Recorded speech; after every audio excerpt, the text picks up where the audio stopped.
Yeah.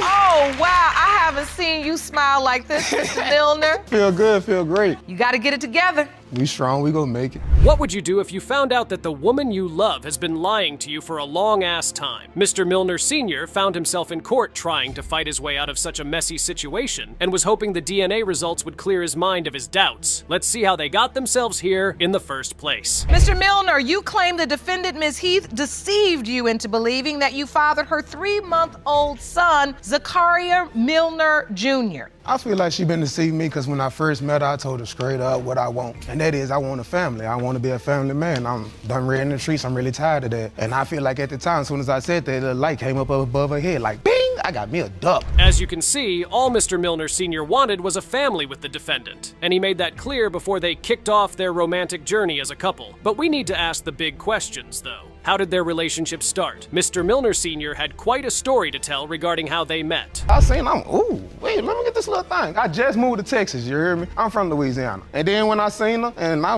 needed something, you know what I'm saying? I need to be a female to talk to and get to know. Well, Okay. it wasn't just that easy, though. Go stop. And so I think I understood that testimony. That is true. Okay, you heard the defendant. Their love story was a me and you against the world kind of thing. But that soon went up in flames when Ms. Heath found out she was pregnant and started to feel differently about wanting a family. What if you're not? And I'm just like, I don't want to be. You know, I got 3 kids. I don't need another one. You know, this was not a part of the plan. Mr. Milner, I want to hear from you. When you found out she was pregnant, what was your response? I mean, I was happy. I was excited. He didn't and then I started having doubt. I'm like, dang, hold up. He didn't have a response, Your Honor.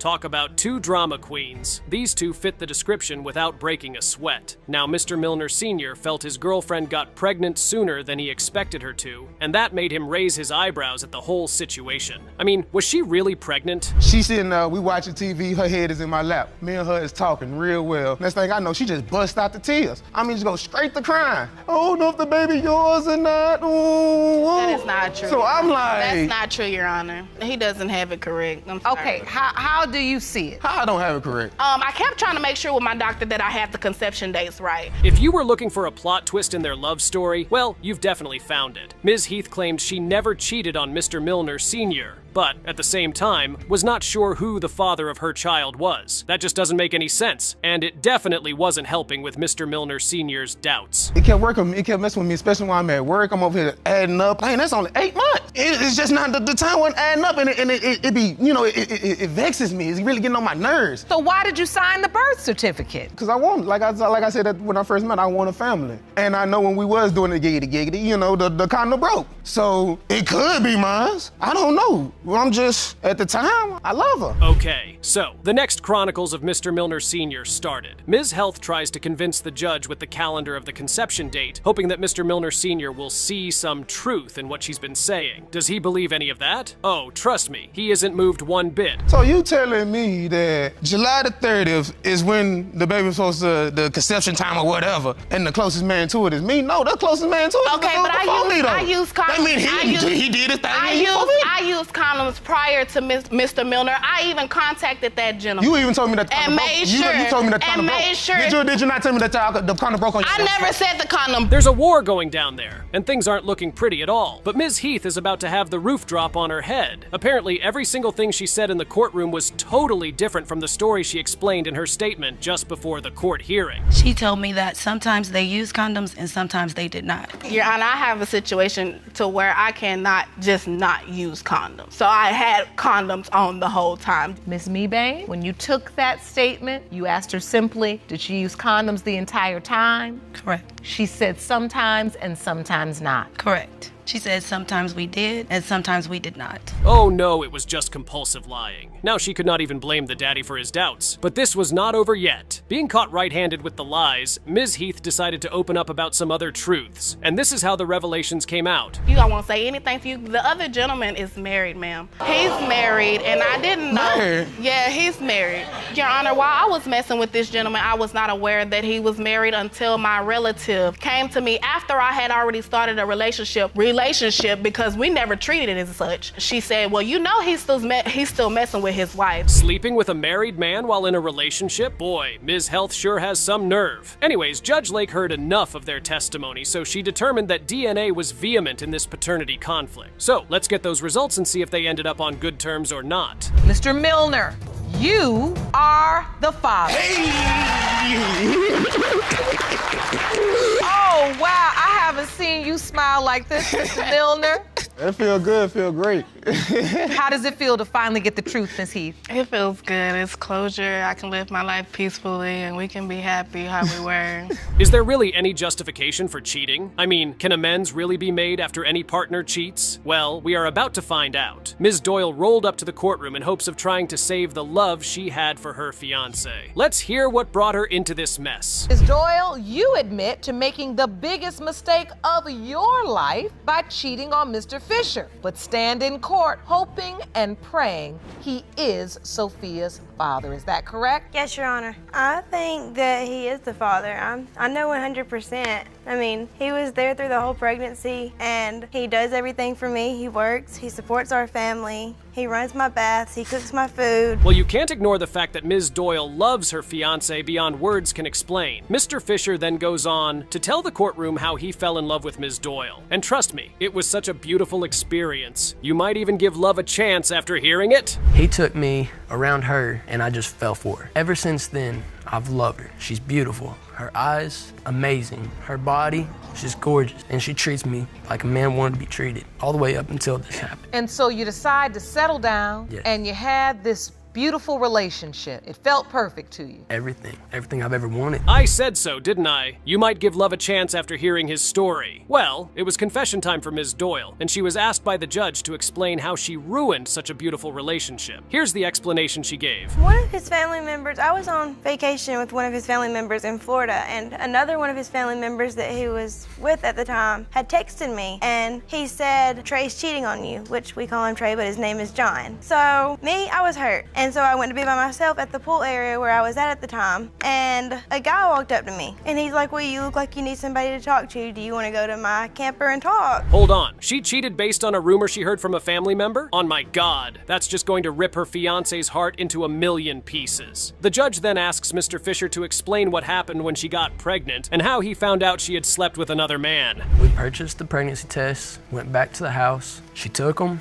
One had a faint line, and then one had both lines. And I was happy. That was the best day of my life. Whenever I took the pregnancy test, I knew that I had cheated on him. So whenever I seen the lines, I was kind of upset. I was like, well, this isn't happening, you know? Because I knew, but he didn't. He didn't know that I had cheated on him. And I just couldn't find it in myself to tell him because he was so excited I didn't want to hurt him. Damn, poor old Mr. Fisher. Nothing in the world could have prepared him for such a heartbreaking moment like this. But the truth bombs aren't done popping out. After he found out about the baby, he asked Ms. Doyle to be his wife, and she said yes, without blinking an eye. I did. In my head, I was like, well, it wouldn't be right to marry him if the baby isn't his. But I was thinking, okay, well, he doesn't know. And that was wrong of me, myself, to do that. But I love him. And if we were going to be a family, that would be a great way to start off. So I said yes. Like, whenever I took this ring, I took it and I meant that, yes, I wanted to be with him for the rest of my life, and I honestly do. Skip to the window of the conception calendar. Right now, all Ms. Doyle cares about is trying to fix the love and trust she broke by cheating on her fiancé. And whatever that needed, she was ready to do. But the calendar just wasn't helping her situation. The window of conception would be between April 19th to April 26th for a child born on January 15th. Yes, Your Honor. And those dates are pretty much right in the window of time you were on vacation in Florida and had sex with the other guy. Yes, Your Honor. Mr. Fisher, I can see you can barely look at the calendar. You just don't want to even acknowledge it. As you know, one lie has the power to tarnish 1,000 truths. Even with all the doubt in the world, Mr. Fisher wanted nothing more than for the baby he had loved with his heart all this time to be his. I haven't really thought about that part yet, honestly. That's a beautiful, amazing baby right there. That's my world. She's what keeps me going every day. Before I go to the results, Ms. Doyle, is there anything you'd like to say to Mr. Fisher? I'm sorry that it happened, and she's yours, and I hope that... Let me tell you this. You ain't got to be guilty about it no more. I know about it, and I know you're sorry. Isn't he just a sweet man? Even though Ms. Doyle's cheating had left her relationship at a vulnerable point, the only way to determine the truth about the baby was to uncover the secret DNA envelope was holding. So, let's get those results. Mr. Fisher, you are the father.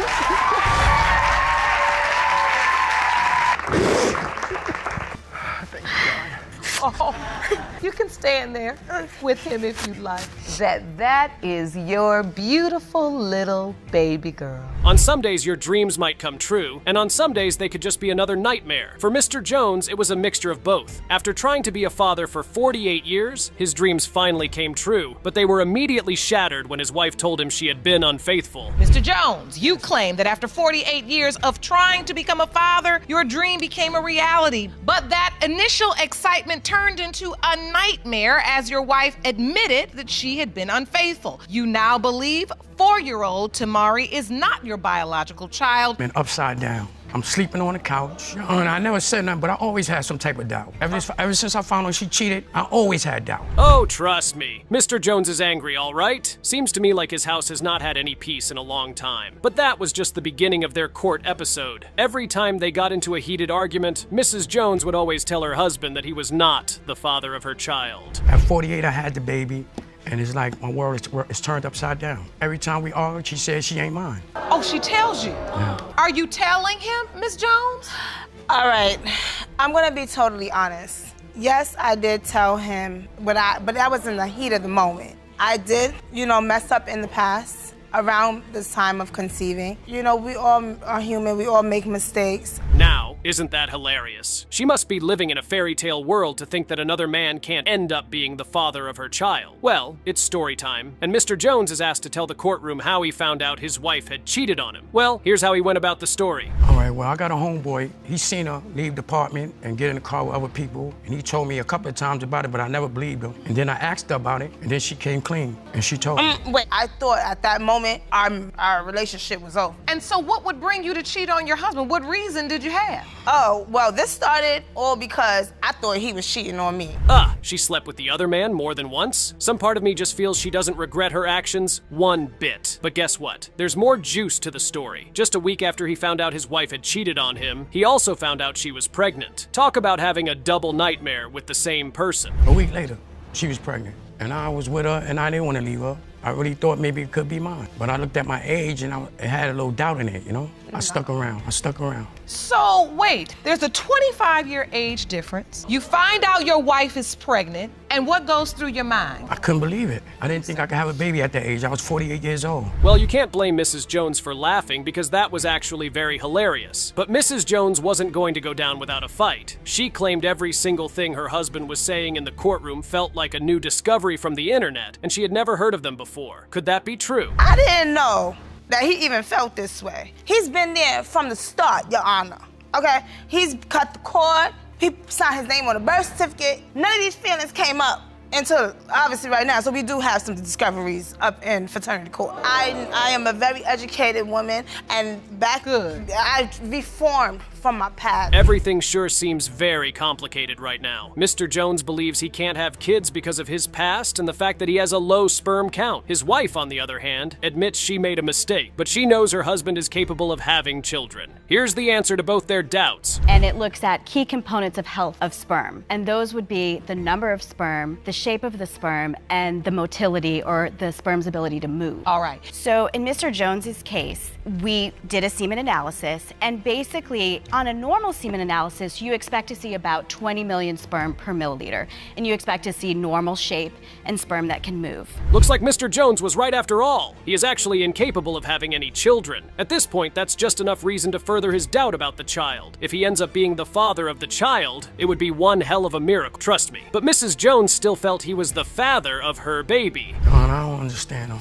this. It's hard right here. It's hard for me to believe I don't got a little bit of sperm count. I don't understand. I mean, I just want to say this. Is it possible, because around the time of conception, his sperm did something to me in one of the nights before conceiving, like weeks before. because I only knew that I was pregnant around 2 months. Well, Mr. Jones was still not convinced the baby was his. Regardless of all that doubt, he still wanted their daughter to be his. He claimed he had built an inseparable bond with the child, that it was almost like she came into this world to his alone. She's not mine now, definitely. If my sperm's like that, then maybe it's not mine. Because you've never had a semen analysis before. Never. That was the first time I ever had it. Tell me about your relationship with Tamari. That's my baby. That's my baby. And let me tell you something, blood don't change that. You hear me, Tyrone? You are a good father. And at 52 years of age, she would be your only child. Yes. Secrets were being revealed in court, one after another, but nothing was helping them get the closure they needed. So Judge Lake pulled the strings and decided to announce the results. Is this going to be a miracle baby, or has Mrs. Jones just ruined her marriage? Mr. Jones, you are the father.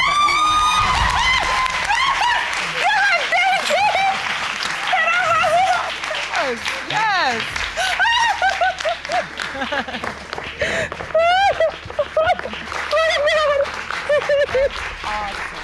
This case was outright palooza. As Mr. Hamilton claimed, his debauched spouse had imperiled their marriage with compulsive lies and her unfaithful lifestyle. He claimed that baby mama was busy with another when she conceived the baby. He had lost every ounce of trust he had for his wife. Mr. Hamilton, you have petitioned the court for a lie detector test on Ms. Lombardi, as well as DNA testing regarding her baby daughter. Yes, Your Honor. You say it is your belief that the defendant was unfaithful to you around the time of conception. It's actually history, like you just stated. I had to get our other 3 tested behind her back after she admitted to cheating with the first one. You don't need me to tell you that his doubt meter is blowing through the roof, but can you really blame him? It seemed like all they ever did was fight with each other. To prove his claims, the potential daddy gave a scenario of why he found it hard to trust his wife. Here's what he had to say. She looks just like you. With a you bald know head, it. No. and she was a preemie. This is tearing my family apart, Your Honor. Hey, Your Honor, this is tearing my family apart. I fly in from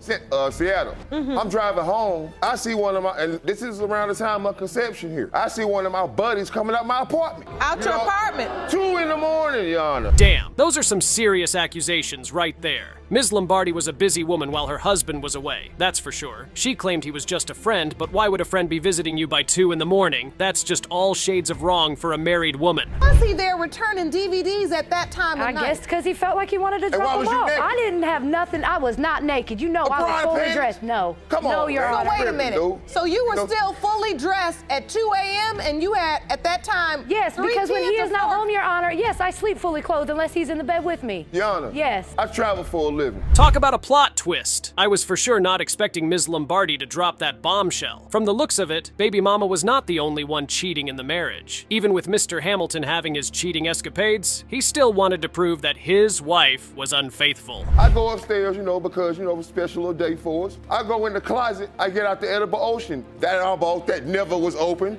It's half empty, but I didn't taste it. Your Honor, that is a lie. So wait, well, who ate the edible lunch? It wasn't me. It had to have been him with his little cheating episode. Hey, she lied 24/7. If she told me the grass was green, I'd get outside and look. And there goes the peace in the courtroom. Mr. Hamilton and his wife are back to fighting like kids who haven't seen their parents in days. The crazy thing about their situation was that even with his doubts, Mr. Hamilton still signed the birth certificate. That is Janae's birth certificate, yes, but he's denying. Yeah, exactly. Compared to my other children, her daddy looked African. When you look at that baby right there. Yeah, does that baby? Because the baby is so dark. Look at the eyebrows and look at his eyebrows. Look at the mouth and the nose. Look at him. Everybody got eyebrows. You see that is his baby. Look at her and look at him. This baby's look African. Look African. And obviously I'm not racist. Can these two agree on anything? It's always a battle to get them to admit the truth in the courtroom. Now, baby mama claimed she wasn't happy with the way he was treating the child in question. He treated the other kids with love, but when it came to the child with the doubt, he was a totally different person. Are you treating that little girl differently than the other children? Honestly, I don't treat her differently, but I feel a little different. Yes, he does treat her. He won't do anything for her. There have been times where she would ask me to, he will not do anything. When I was pregnant, he wouldn't even help me. Okay, you all let each other finish a sentence. Nevertheless, Mr. Hamilton still very much wants the child to be his own. The only problem now is he just can't trust anything that comes out of baby mama's mouth, and that just breaks his heart. I really don't. And I would hate to be wrong, but I'm I wouldn't be the first. You know what I mean? Everybody done been wrong sometimes, but it's just too many differences though. All of my kids got the same, like, just genetic features. She has none. This is really haunting you. Yes, it does. And every single day. Now, not only is your gut telling you... I've been on the phone for 12 years. Just before the truth from the lie detector test was revealed, Ms. Lombardi dropped a truth bomb. She openly tells her husband that she cheated on him twice, not just with anyone, but with his close friend. If Mr. Hamilton was going to faint, now might be a really good time. Well, this would be the time. Yes. You were right. About what? I cheated with your friend. That ain't nothing new. Oh, word? Really did that, man? Yes, twice. The night I came home,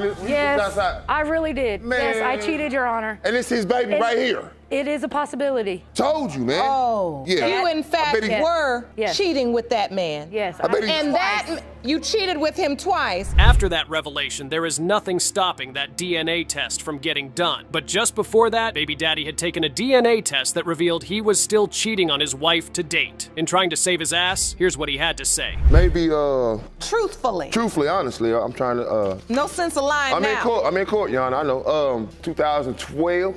He's lying. Don't even believe him. He's lying. I don't even believe that. How far back I can think? Around 2 years ago. Okay, yeah. he's lying. You know, when you all talk about the fact that you have 3, maybe 4 children together, we and have both 4 of children. you can't trust the other one as far as you can throw them. Oh, I trust her. Enough with the lies, Mr. Hamilton. As their back and forth squabble was not helping, and the plaintiff's crazy acting was sparking more turmoil in this conflict. The only way to know about the truth was to reveal whatever DNA envelope was hiding. Mr. Hamilton, you are her father. Oh my God, I knew it! I told you! I told you! Are you kidding me, man? I told you. I got you, and I'm sorry. I apologize. I deeply apologize. Okay. And I'll make it up to her too, man. Hanger is adamant that Mr. Babbitt is the father of her daughter, Chloe. She's brought him to court to get him to pay up for child support that she claims he's been neglecting. But Mr. Babbitt is not having any of it. He's convinced he's not the father and is demanding a DNA test to prove it.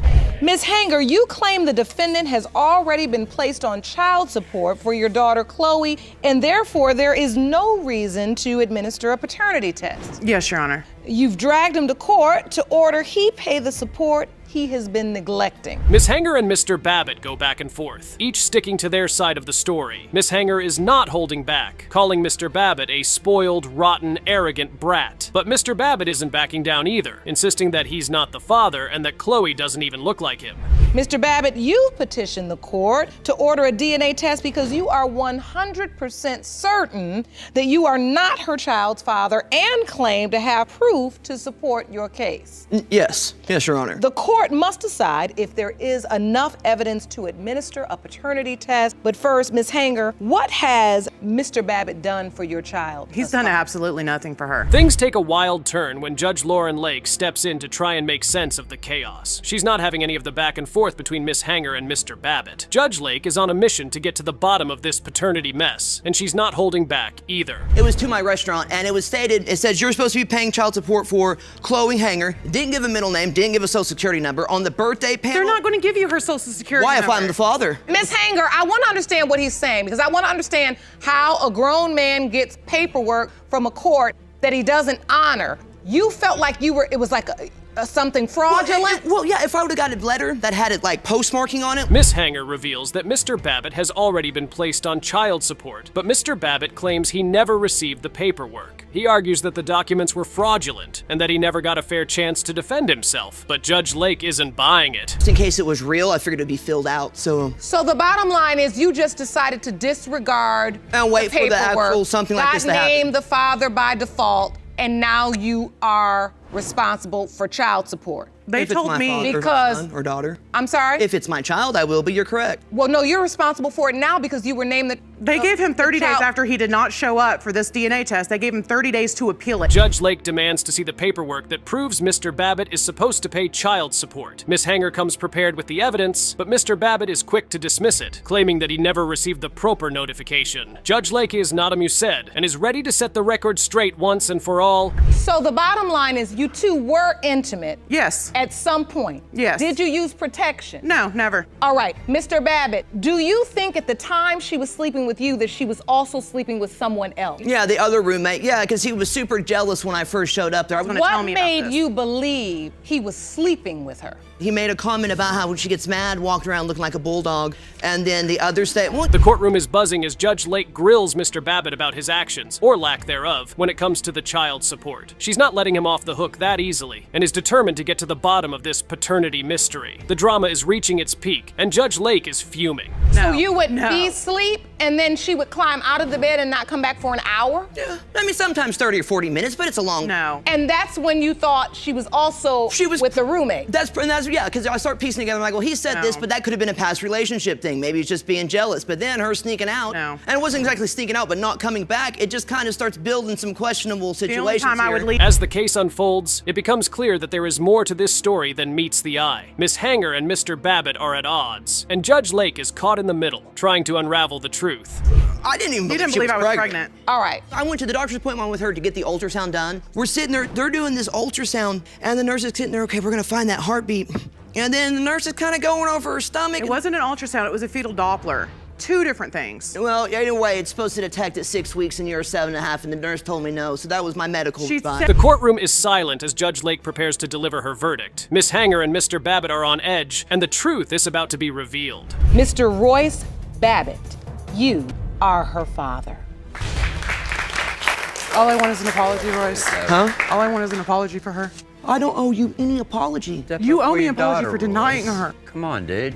I've told you from day one. Yeah, it's my child now, but it wasn't then. I mean, I could have been your child since conception. All right. Ms. Lopez claims that Mr. Carbajal pulled off a DNA testing scam to avoid taking responsibility for her kids. She's tired of holding down the fort solo and needs to prove he's the dad. On the other hand, Mr. Carbajal is adamant that he's not the father and accuses Ms. Lopez of ruining his life with her fraudulent claims. Ms. Lopez, you are here today because you claim the defendant, Mr. Carbajal, allegedly perpetuated a DNA testing scam to try to deny paternity of your kids. You say you're tired of struggling daily to take care of your children alone, and you need to prove he's their biological father today. Yes, Your Honor. Now, let's set the scene. Mr. Carbajal and Ms. Lopez met on a social network, and things escalated pretty quickly. They had unprotected sex, and boom, Ms. Lopez finds out she's pregnant. But hold up, Mr. Carbajal wasn't exactly doing cartwheels of joy when he heard the news. He was in shock, claiming he didn't want a baby with someone he didn't love. Ouch. How do we get to the point where you find out you're pregnant and there's a question regarding the paternity? Your Honor, after I found out I was pregnant, he did not have anything to say. We talked later, and he was still in shock, telling me that he didn't want to have a baby with someone he did not love. Hold on. So at that time, you told him you're pregnant? Yes. Fast forward, and Ms. Lopez gives birth to their daughter, Aliana. But here's where it gets spicy. Mr. Carbajal starts doubting the paternity because a picture on a cell phone looks like Aliana. I mean, come on, a picture. That's all it takes to throw doubt on being a dad. Judge Lake is gonna have a field day with this one. So you claim Mr. Carbajal was the only person you were with? Yes, Your Honor. During that time that she was Your conceived? All she's doing this because she wants our money. She knows my I don't family. care She about knows money, my okay? family has money, and she knows I don't work. I don't care about I don't money, work, Your Honor. right? I growing up, I did not have a father, and I did not want my daughter growing up without a father. But wait, there's more. Mr. Carbajal even has Aliana's name tattooed on his arm. Talk about commitment, right? Yet he's still questioning if he's the father. Ms. Lopez is pouring her heart out, saying she didn't want her daughter growing up without a father. It's a real tearjerker, folks. Okay, so all you got is a picture on a cell phone and you go, oh, this guy looks just like my niece. I don't think my brother's the father. What other doubt do you have? Did you witness? Did you hear about her sleeping with other people? My family was, when they were born, they didn't look nothing like us. My mom and my dad were saying Your daughter did look that like you. they had nothing related to us. Now, let's shift gears to baby number 2, Noah. Mr. Carbajal claims he wasn't allowed to sign Noah's birth certificate, adding more fuel to the paternity fire. Ms. Lopez fires back, saying he wasn't there from the beginning. The drama is reaching peak levels, and we're just getting started. I was there when Aliana was born, when she was being pulled out of my daughter. Second time around, he wasn't there either for the Noah's birth. I was there for Noah's birth. I was there for both babies. Why could I be? Why is it? Because you were never I was around. gonna go. You changed your phone number. What is it about this handsome young man that you doubt? that he's your son? I'm light-skinned, Your Honor. He looks just like Your his grandpa. dad is dark. Enter Mr. Carbajal's sister, Christina, who drops a bombshell about the family not seeing a resemblance between the kids and Mr. Carbajal. Oh boy, things are heating up in the courtroom. Ms. Lopez stands her ground, insisting that Mr. Carbajal is the father, but the doubts keep piling up. I did not meet up with my ex until a month before I had my daughter. I had no sexual contact with my ex or anybody else but your brother, Christina. That was too soon, though. It was not too soon. The time that you sent us that picture, you were already pregnant with Noah. Yes, and that guy looks exactly like Noah. Yeah. No. Yes. As the tension mounts, Judge Lake steps in to bring order to the chaos. She's not having any of the back and forth between the two parties. And in another rare but welcome occurrence, Judge Lake goes off. To identify which All we gotta do is swabbing, or just put the name of the father and the kids. You write that name in. The names are wrong on there. My daughter's name is spelled wrong. It was the kids. I do not know if it was the kids. It was the kids. My mom was there. She knew what she was doing. Writing their names on there? You think my mom was gonna spend money on that? I wasn't there. No. With emotions running high, Judge Lake dives deep into the case, dissecting every detail to uncover the truth. The stakes are high, and the tension is palpable as she navigates through the conflicting testimonies. It's a showdown for the ages. I would have let you do it, yes. You would never. I wanted to be there when you guys did it. Gabriella told him, She if you wouldn't want let to them. do it, let's do it. Let's do the swap. I told you I wanted to be there. It happened already. I'm sorry. You know what? We have the results now from a laboratory conducted DNA test, and you sitting up there still arguing about a home DNA test. As the case reaches its climax, Judge Lake delivers her final verdict. The courtroom holds its breath as she reveals her decision. Let's find out the truth. Mr. Carbajal, you are not Noah's Thank you, Your father. Honor. Thank you, Your Honor. What do you gotta say? What do you gotta say for yourself? Why you been lying to me that they're my kids when they're not? And you know my Who you mom been got really sleeping with? attached to them.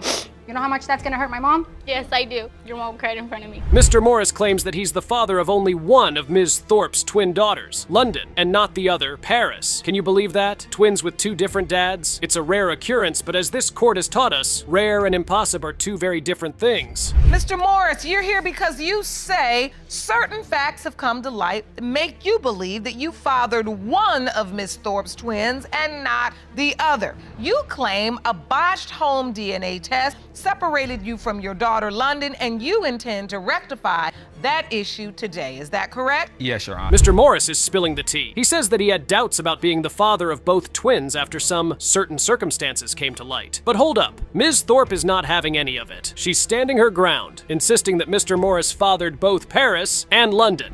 Both of your twins, Paris and London. And you say Mr. Morris's efforts to go behind your back blew up in his face, and you intend to clean up his mess today. Is that correct? Yes, Your Honor. So, Mr. Morris, what do you mean you're the father of one twin and not the other? Explain. Exactly how it sounds.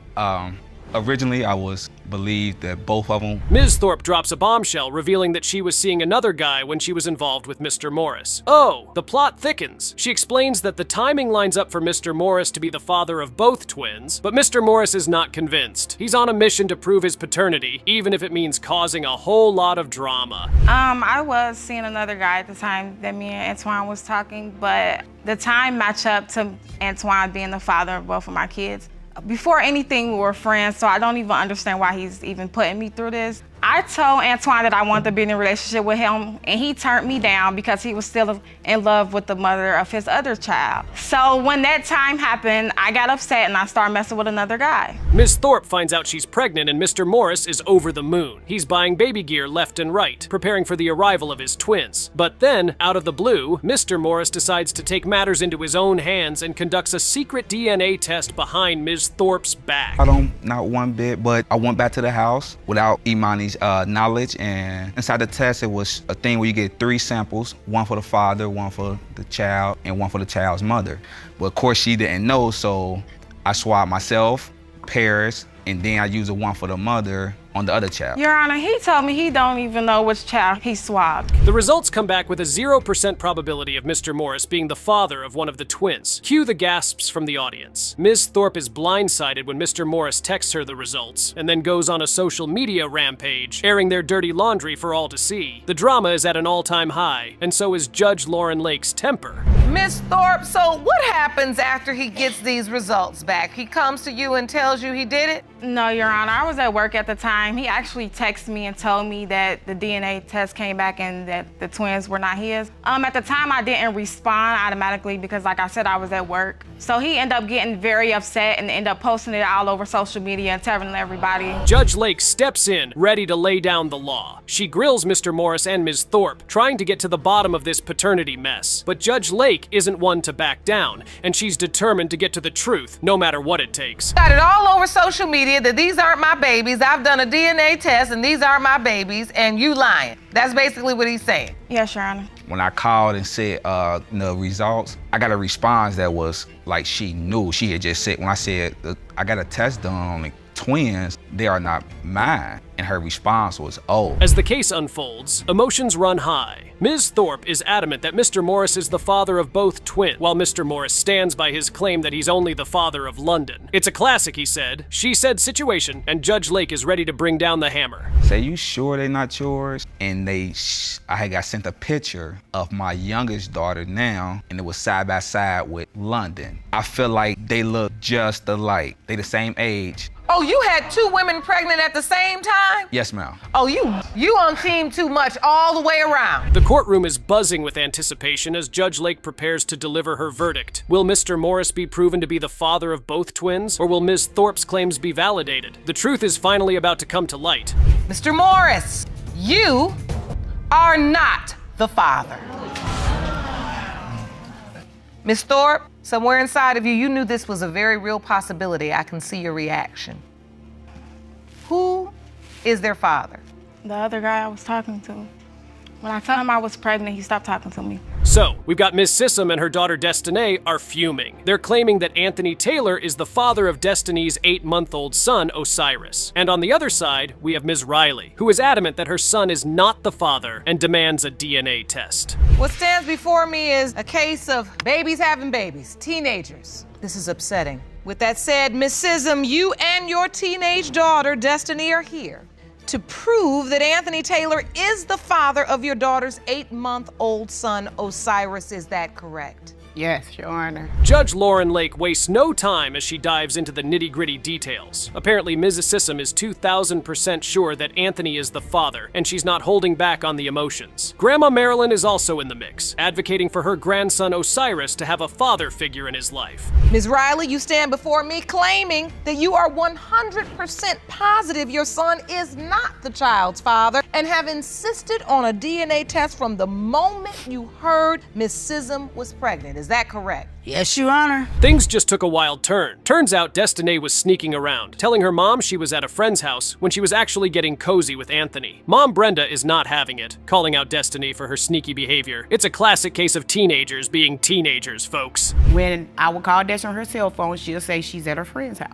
So that's what I was believing. She was sneaking at my house. She was coming over here lying, conniving, saying, I have a 14-year-old daughter at home. She was sneaking over there, hollering about she was coming over there to see my daughter. The drama doesn't stop there, folks. Mom Marilyn is on fire, accusing Brenda of not keeping tabs on her daughter and letting the teenage romance blossom under her nose. It's a full-blown showdown between the moms, and Judge Lauren Lake is trying to keep the peace. Your Honor, I see her walking with another guy. My son at school, this is before Destiny said anything about she was pregnant. Next thing you know, I find out that my son come telling me that she told him that she pregnant. How is that? You just came around 2 weeks ago, and he was messing with another girl at the time. Destiny just spilled the beans about her secret rendezvous with Anthony, and Mom Marilyn is shooketh. She had no idea her daughter was getting down and dirty behind her back. It's a classic case of teenage rebellion meets baby mama drama, and we're here for every minute of it. And now we're all here. Yeah. And sometimes that's what kids do.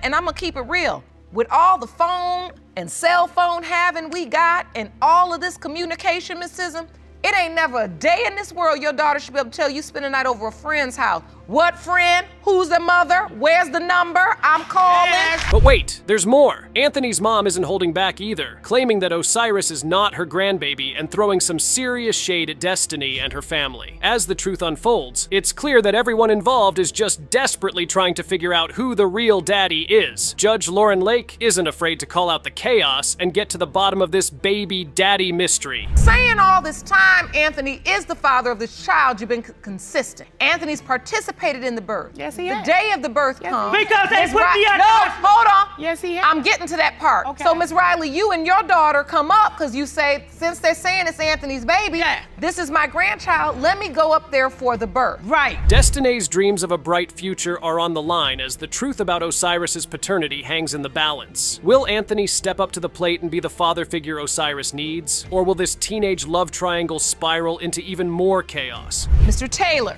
you are his father.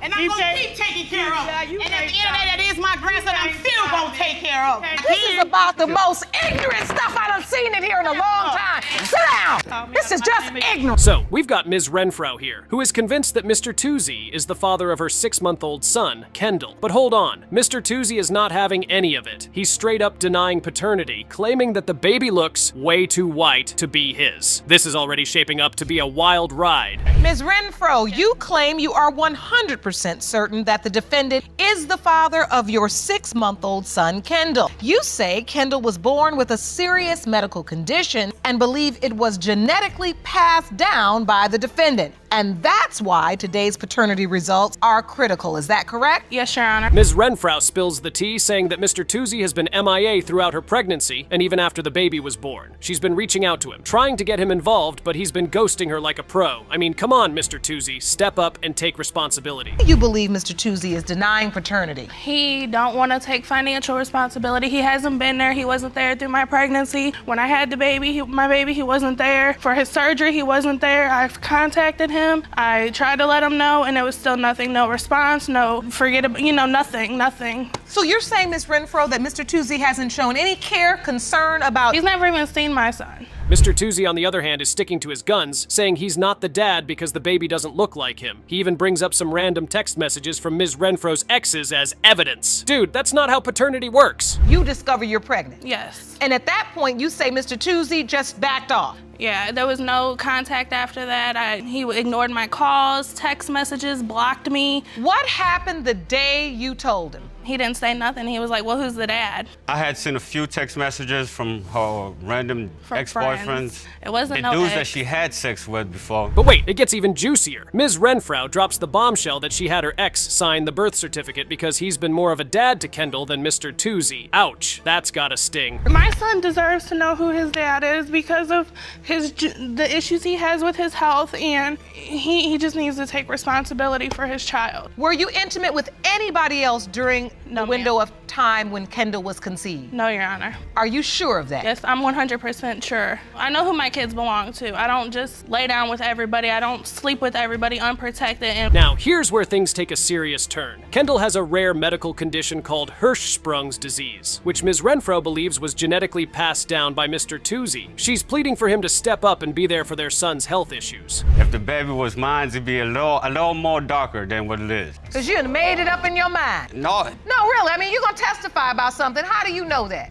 Just because, once again, multiple text messages. But you still have no proof. Just because he's lied. You can't remember the text messages. You don't know what they say. You talking about the baby would have been a little bit browner. The baby isn't even fully developed. He only been on this earth for 6 months. But Mr. Toozy isn't buying it, claiming he doesn't have any medical conditions and that the baby's health problems could come from anywhere in Ms. Renfro's family. Oh boy, this is getting intense. Judge Lauren Lake is not having any of Mr. Toozy's excuses. She's laying down the law and demanding answers. And what planet do you live on where condoms are 100% effective? Well, when it's like I have a lot of people that need to move there. I don't know. So are condoms 100% effective? No, ma'am. Okay, so the truth is, the real testimony is, you did have sex with someone else, at least during the window of time before Kendall was conceived. It was like a month before. As the DNA results are about to be revealed, the anticipation is killing us. Will Mr. Toozy be proven wrong, or will Ms. Renfro finally get the answers she's been seeking? This is the moment of truth, folks.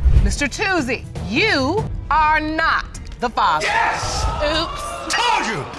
If he wasn't the father, then yes, ma'am, I know. Hold on. No. Because you done got on my nerves now. Because you got a smart mouth, but you're not smart enough to know when you're lying. Sitting up trying to pin a baby on a man. Hold on, I'm talking now. Since all you can do is shrug your shoulders, stay silent. The plot thickens and further revealed that the defendant was really feeling the blues, as she supposed her military dad slammed the door after 30 years. We wonder why he wasn't thinking about his military career at the time he was getting laid. I don't even know how to feel. I can't even believe somebody even have a question of how I feel. I'm 30 years old and I have to deal with this, you know, and then he brings up talking about it was a one-night stand with my mom and all that kind of stuff like that. It wasn't no one-night stand. He had a relationship with her and he knows it. It hurts me so much and I have a lot of pain. You know, it's ridiculous to me. Believe it or not, Mr. Burks was out here saying he's not the dad of a 30-year-old woman. And get this, he shelled out over 40 grand in child support. Now, he's got his hands out, wanting that dough back? Seriously, what's going on in that courtroom? 3 months later, I went to see her. I'm back in the house with her. My ex-wife get a phone call. It's her mother on the phone saying she's pregnant by me. So in the process, she said I'm the father, so I go find her. I go talk to her, and so when I did found out that she was, I went to the hospital, but my name is not on the birth certificate. I'm not her father. It truly defies logic. But let's break it down real quick. So, our military buff gets wind of the defendant's mom being pregnant, decides to make a visit, and bam! He discovers someone else's name chilling on that birth certificate. They had already been to court, determined I was behind a real rich of $40,000. I'm thinking, man, look at here, how am I gonna pay $40,000 all these years? And why would you wait till she gets 17 years old to file it? Why would you wait till that sounds like a conspiracy to me. Ms. Brown pulled up a photograph in support of her arguments. It was with Mr. Burks' other daughter. But wait for it, the plaintiff played a skin color card saying it doesn't add up. Well, we know how that story goes around here. Nonetheless, Judge Lake has another question in mind. Because, you know, I wanted to keep it hush-hush. I wanted to deal with it myself. I wanted to make sure I went to her mother, I gave her money, I bought diapers and everything. So basically, you didn't want the fact that you had cheated on your wife to come out? Exactly, yeah. Okay, but you never accepted deep down that she was your biological daughter. Right. Talk about a shocker. Miss Brown's been rocking the dad's my dad belief for a whopping 30 years? And guess what? Mr. Dad decides to headline this news when she starts asking for cash and gets a bit sassy. Seriously, the timing here is almost comically suspicious. When I was around about 22, 21, somewhere around there, one of my sisters told him that I liked the women. That's when the disrespect started. He didn't like that. He's supposed to claim to live his life as a pastor, all that stuff like that. He didn't like it. He talked bad to me. You said it, Judge Lake. But seriously, how on earth did these two end up in this circus? The path that led them here has got to be a real head-scratcher. And I bet it's filled with twists that we keep guessing. Or how about we hear what his other daughter has to say? I was 7 years old. He took me and my other sisters and he introduced us as this is your sister. And from that time on, that's all we knew is each other to be sisters. And nobody ever told us different until she came out of the closet. However, in this family feud, it was all riding on the DNA test because cutting some slack wasn't really on the menu.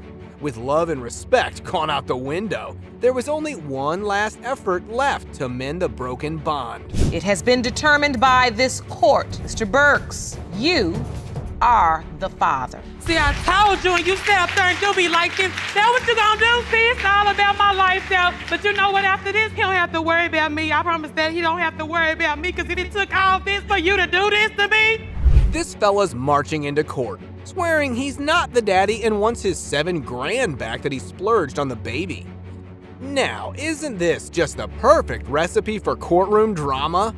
The trial session of Mr. Bell starts with explaining the stuff he did for the child out of manipulation. I've done everything, Your Honor. I moved from California to go be out there with her with the baby. I've diapers, car notes, strollers, boxes, everything. I've done everything that I feel like a father should do. Of course for he his should child. do that. He's so the I've father. done it all. He's the father. Why shouldn't you do it? Why shouldn't you?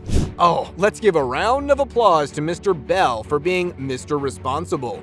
But here's the question. Why did he decide the defendant pulled a fast one on him? Get ready for what you have to witness next. This will definitely get you off the edge. So why do you feel she duped you? You said she duped you. Because look what the baby looked like. The baby looks white, Your Honor. This baby, I'm expecting a chocolate baby, and this baby came out white, Your Honor. Come on now. Wait a minute. Like, I never. My son, okay, this is not, my son's life. My son's life is not a game. It's not a game. Every baby comes out light. That baby sure seems to be causing quite the stir, making us wonder if our white friend had more than just a desire for braids. But let's not get tangled in that web. Judge Lake's the boss for those decisions. Now, Mr. Bells spills those facts. We're all ears. She tells me she turns down dudes on Facebook all the time. Oh, I'm always turning down dudes, tell them I'm with you. Then 2-3 guys calling her phone. I'm not the type of dude, let me see your phone, let me see your phone. Okay, listen, guys are calling my phone. But she throws it in my face, so it's like, so that means you talking to dudes. If they are calling or texting my phone, and we already having they're trust wanting their issues, hair so doing. it's like, man. Fast forward, guys, because we're time traveling to the day of the baby's grand entrance. Mr. Bell's on the hunt for some chocolate drops. And what does he get? Surprise, surprise, it's vanilla. Talk about a flavor twist in the baby aisle of life. I guess I must have had like a crazy look on my face or something, because she's like, what's wrong with the baby? What's wrong? Is he okay? And I'm like, man, this baby white. And I just sat down, all the doctors and them looked at me all crazy like, oh, babies come out white. It just, to me, it seemed like they was trying to convince me. So in that moment, you're thinking this baby is white and you're thinking about this gentleman that's white that's always texting her? Yeah. Our dear Mr. Braids wasn't only stylish about his hair, because he took out an exhibit to highlight the major color gap. Just sit straight for this one and see for yourself how that goes, because I think he might have the audience convinced. This is what I got. Seriously, okay, now my son's life, again, my son's life is not you know what a I'm joke. saying, It's Your not Honor? a joke, and he's trying to be funny. And this is what I got, you know what I'm saying, as far as with the complexion being, you know what I'm saying? And then this is my son. And this is what come out. This is how he come out, a white boy with an afro. He looks exactly like That's exactly what came out. Yeah, Mr. Bells, FYI, babies are like a box of chocolate, which comes in all sorts of flavors. But no, what really grinds his gear is the constant ringing of her phone by random dudes because she's a hairdresser. Talk about someone being jealous, I assume. Mr. Bell knows everything. We don't have any lies. You know, I don't know why he's sitting here putting on a show. Don't know why. Go ahead and be funny. You know Go ahead what and I be mean? funny. That's It's fine. crazy. But I do hair for a living. You know, that's what I do. That's how I make my money. Media. Okay, I remember. I just know. I actually remember the day that I conceived. You know, that he was conceived, and he was conceived. I know. So him. That's what I'm saying. How you know you pregnant already from that night? Oh, the more they talk, the bigger this bonfire gets. Instead of resolving things, they're just throwing more fuel on it. But let's not beat around the bush here. We all know those baby results are the real deal. It's time for some grown-up moves. Bring out that envelope and let's unravel the truth. Mr. Bell, you are the father. Thank you. Thank you. It took all of this. It took all of this just to show you. It doesn't make sense. It took all of this. It took all of this, right? Well. I'm sorry, Miss Clinton. Grab some popcorn for this one, folks. Step into the dramatic world of the paternity court as Mr. Carroll fights to prove his paternity over the 22-year-old daughter of his ex. Talk about love, loss, and a one-night stand. Huh? Emotions run high and the stakes even higher.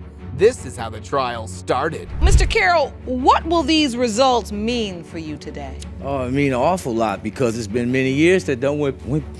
I understand, sir. Take your time. And I know I love Lily. I always try to embed it in her that she my daughter. Can't nobody tell me otherwise. This is my daughter.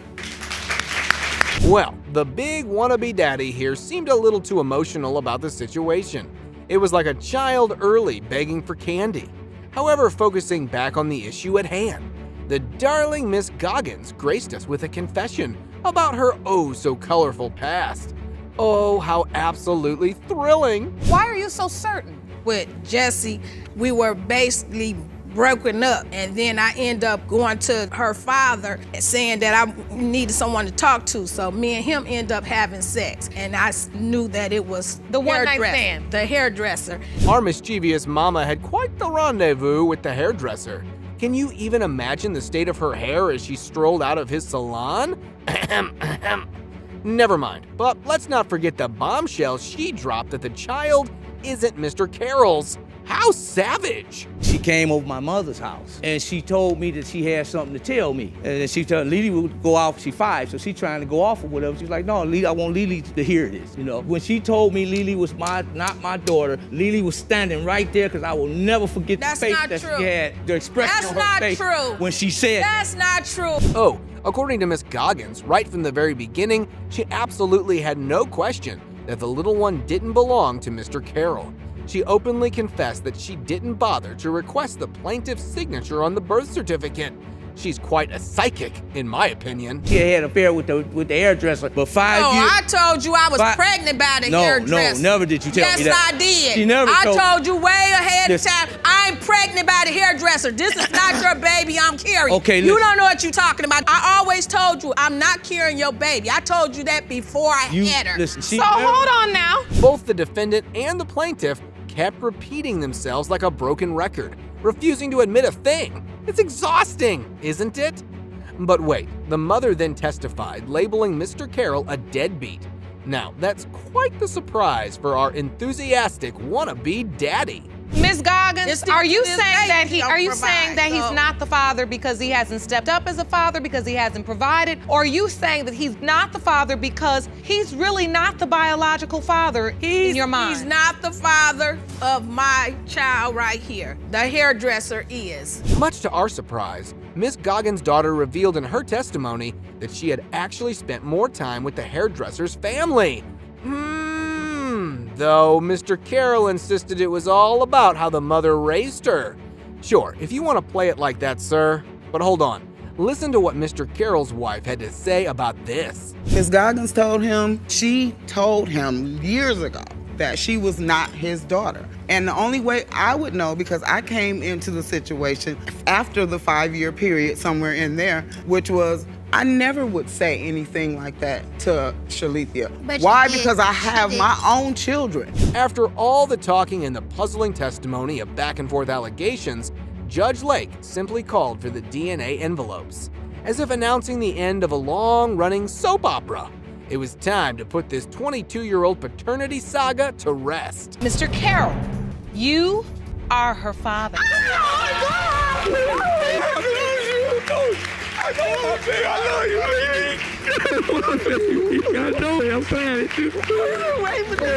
Right when you thought you had it enough, facing a serious dilemma, Mr. Bennett was in the hot seat this time.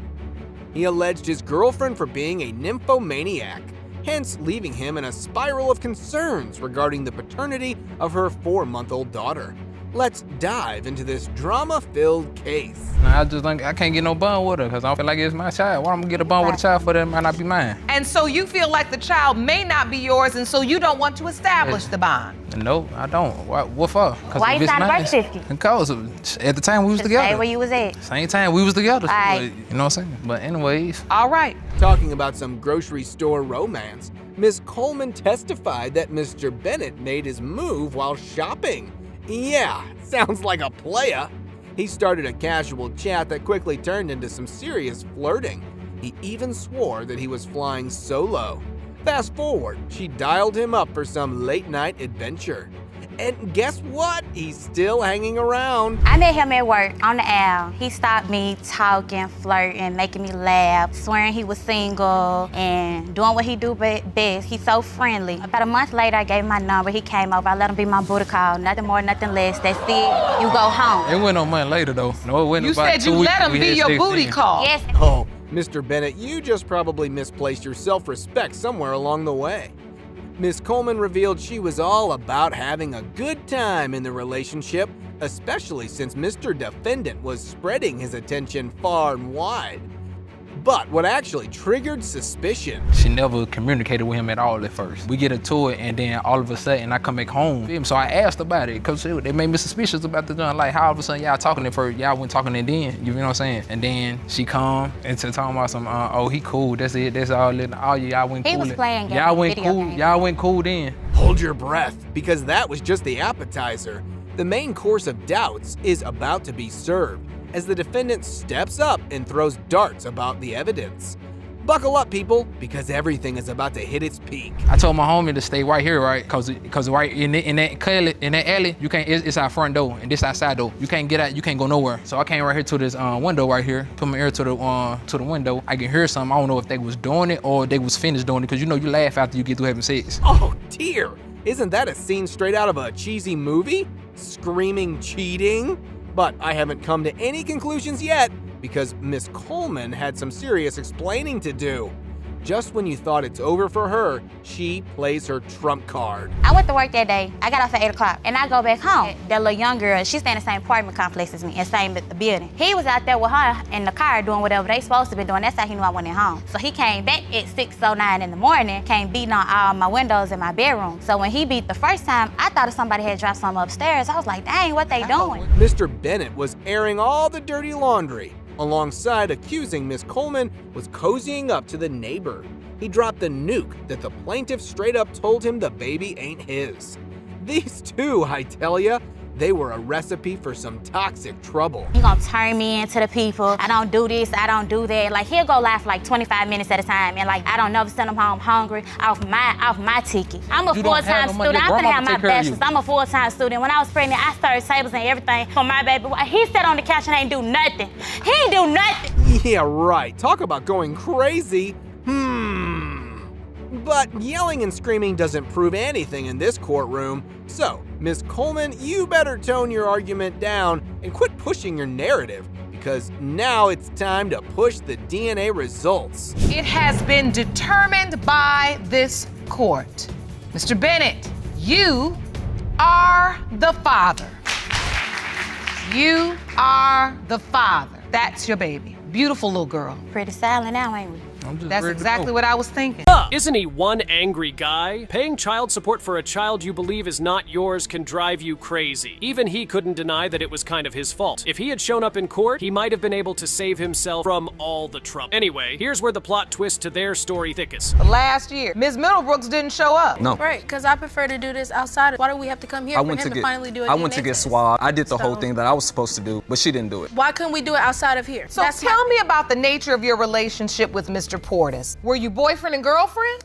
We started talking first and then eventually started dating. It happened fast. As if that wasn't enough to bring down the roof of the courtroom, Ms. Middlebrooks had another boyfriend while she was messing with Mr. Portis. And when he found out, he wasn't going to stick around to find out if he was the father of the child. Ms. Middlebrooks, what was your relationship with this other guy? We were dating. When? Before Brian Portis. So you dated him before you dated Mr. Portis? Yes. But when you met and then he went away and we broke up. He went away, you all broke up, then you started dating Mr. Portis? Yes. How soon after you and Mr. Portis started dating did you find out you were pregnant? A month or two later. Basically, Ms. Middlebrooks was bouncing from man to man, and when she found out she was pregnant, she decided to tell the other guy about the pregnancy through a letter. Mr. Portis, on the other hand, didn't believe her when she reached out to him and said she was pregnant. Yeah. So why was your first instinct to send a letter to the guy that was away? When I found out I was pregnant, I called him. He was distant after I found out. When was there a relationship? Mr. Portis, tell me how you found out Ms. Middlebrooks was pregnant. She had told me. What was your response? I didn't really believe her at first, honestly. Why do you think she'd lied? I don't know. Unfold your arms. I don't know, Your Honor. I mean, if he didn't believe her about the pregnancy, there was no way he was going to show up for the doctor's appointments and the child's birth. Now this is where things start to sound mysterious. Mr. Portis wasn't present at the birth, but her ex, whom she told she was pregnant through a letter, was present all the way. Who was with you at the birth? My ex was. He stepped up. Oh, wait. But she wasn't messing with the ex, though. Yes. When I had her, yes, he was there.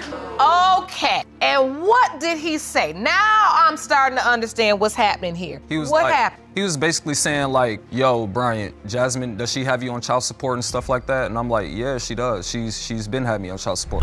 Could the situation be any worse in the courtroom? All this while baby mama had been getting child support from Mr. Portis and her ex-boyfriend. At this point, they need to lock her ass in jail. But that was just the beginning of the revelations. There were more secrets, and they popped out like this. At the time, the only person I knew was the ex. No, I didn't ask that. That's not what I asked. Who did she say the father was? She said the ex. Okay. Hold on. Don't do the but yet. All I'm saying is, this is what we need to know so we understand why this paternity question even exists. So when you asked her who the child's father is, she told you the ex. all of us. Looks like Ms. Middlebrooks has been the deceiver all this while. She allowed her ex-boyfriend to play the daddy figure role in her child's life and never allowed Mr. Portis to visit the child. At this point, you can't blame Mr. Portis for choosing to stay away. Her lies and deception have gone to another level. So did you let your ex raise the baby? Ava's too. Is he like he was at the hospital? You let him raise her? Yes. You're just thinking the ex is the child's father? Do you have any contact? Are you calling to check in? What is your relationship at that point? You just completely moved on? Honestly, we weren't talking. She told me to stop talking to her, don't talk to them, and you knew stay nothing away. until you got that summons, which is a year after Ava was born. Correct. Oh, well, baby daddy's mom sure doesn't like Ms. Middlebrooks. The sad thing about this case was even if baby daddy ended up not being the father of the child, there was a high chance he would continue to pay child support. And that just wasn't on his agenda. So we here now, with all of this drama, there's still a very real possibility you're Ava's father. Yes. And if you're not, you may not be able to get yourself off child support because you may have waited too long. That is the court's decision. And the court will follow what is in the best interest of the child. It was evident that both parties were at daggers drawn and no one was ready to drop their allegations. Secrets were being revealed in court one after another, but nothing was helping them reveal the truth that was needed. So Judge Lake pulled the strings and decided to announce the results. Mr. Portis, you are the father.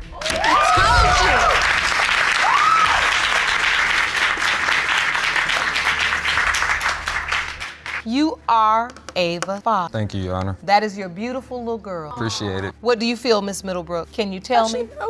Now she knows. And that's a relief for you. That's a relief. If you're looking for a furious mother, Ms. Jarquin is here to play the role. She was mad at the defendant for getting her pregnant, refusing to sign the birth certificate, and doing almost 0 to nothing in trying to take care of her child. Even after all that, Mr. Burns still believed she was trying to pin the baby on him. Ms. Jarquin, you opened your case because you want to prove to your ex-boyfriend, Mr. Burns, that he fathered your 4-month-old son, Myvan. You say Mr. Burns abandoned you while you were pregnant, refused to sign the birth certificate, and has left you to struggle financially. Is that correct? Yes, Your Honor, that is correct. I have attempted, after my son was born, to reach out to him to just buy simple things. After that accusation, Mr. Burns decided to play the doubt game, claiming that the only reason he didn't do anything for the child was that he believed the child wasn't his. He even told the child that he allowed the visit from time to time just to show that he cared about the child. But Jude Lauren wasn't buying any of it. And why are you inviting him over if he's not your child to chill and watch movies? I mean, she often, you know. 4-month-old baby don't want to watch a movie. 4-month-old baby. It's not because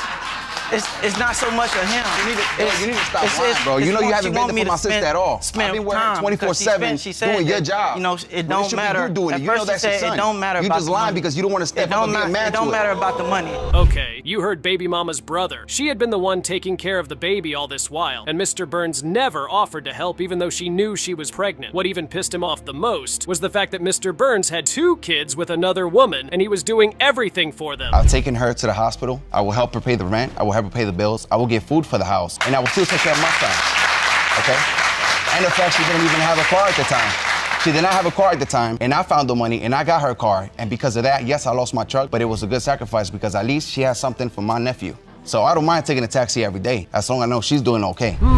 Seems like baby daddy used to love spending a lot of time with the child, but for some reason, he's starting to change his story. Could it be because of his new girlfriend? Who knows? Baby daddy then proceeds to show the judge an exhibit to back up his claim. Here's what he showed the courtroom. That she's pregnant 3 weeks later, you know? So my first thought... So that makes sense, 3 weeks later? Okay, so my first thought was, dang, that was quick. You know, she must have already been pregnant. You know, that was my first thought. But I mean, if you have sex on July 6th, by July 27th, if the egg has been fertilized, then she could know. September came, and she went to the doctor on the 14th. That definitely changes the dynamic of things, and from the looks of it, Ms. Jacquin was intimate with another man. Judge Lauren then decides to ask her if she was sleeping with any other man during the window of conception, and as you would expect, she denied it. But I'm not gonna lie, the whole thing is starting to look very crazy. Were you intimate with that other man sometime in June? No, Your Honor, I was not. But if you're looking at the calculation, Your Honor, may I clarify something I came to her here? house and I found, you know, condom wrappers and under her bed, and like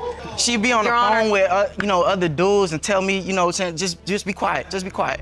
enough with the arguments already. For Mr. Burns, the exhibit wasn't the only piece of evidence he had up his sleeve. He claimed he knew for a fact that she had other sex partners she was intimate with. And how did he know? He spoke with them. My other doubt is I knew she was having other partners, sex partners, you know. How do you know this? It was 2 other guys who at the job who I know, you know, personally. I actually spoke with them too. That they slept That's with what her. I want to know is who? They slept with her. Who? They told you this? Yes. Baby mama, however, had her own evidence to present in the courtroom. And trust me, baby daddy was right where she wanted him to be. She had pictures of her child and Mr. Burns bonding like they were meant for each other. And even the judge couldn't deny the affection between them. Here's the evidence. I was taking pictures so I can confirm. Why? That's not your son. I was taking pictures so I could see if he looks like me for myself, because everybody else says that, you know, okay, he looks like me, but to me, you know, he doesn't. But Mr. Burns, if you just look at that shot, you look like a father looking lovingly at his son. I love kids. I love kids. Finally, the mother of baby daddy's other kids takes the stand, and she drops a bombshell on everyone in the court. Apparently, she had a conversation with baby mama a few weeks before the court case, and baby mama told her that she wasn't certain who the father of her child was. Could she really be trying to pin the baby on him? Apparently, she has doubts as well, because when we talked about 2 or 3 weeks ago, we met in person, and she said, if it is his, I just want to take full custody. I want to put him on child support. I don't want him to have anything to do with the baby. She said if she said if, and then when you say if, that means you are unsure, correct? And on and on and on. The revelations kept dropping like Christmas presents. If these guys are given 5 more years to try to squash their issues, I'm pretty sure they won't make any progress. Anyway, the DNA results are in, and it's time to close this mystery of who the child's father is. Mr. Burns, you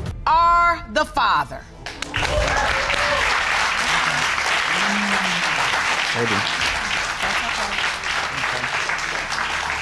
I know now, you know, and I'm treat him and I'm love him, you know. I'm gonna be there for him. The blessing in all of this is that you just got down to the bottom of it early enough. This case was nothing short of heartbreaking for Mr. Robinson. After a 12-year relationship with the defendant, she broke the news to him that he might not be the biological father of his 3-year-old son. Trust me, a lot was hanging on the line for Mr. Robinson. Mr. Robinson, after a 12-year relationship with the defendant, she confessed that your 3-year-old son, Brandon Jr., may not be your biological child. Now you say your engagement to Miss Fuller is broken off and your heart is in ruins because of the possibility you may now lose your son too. Yes, Your Honor.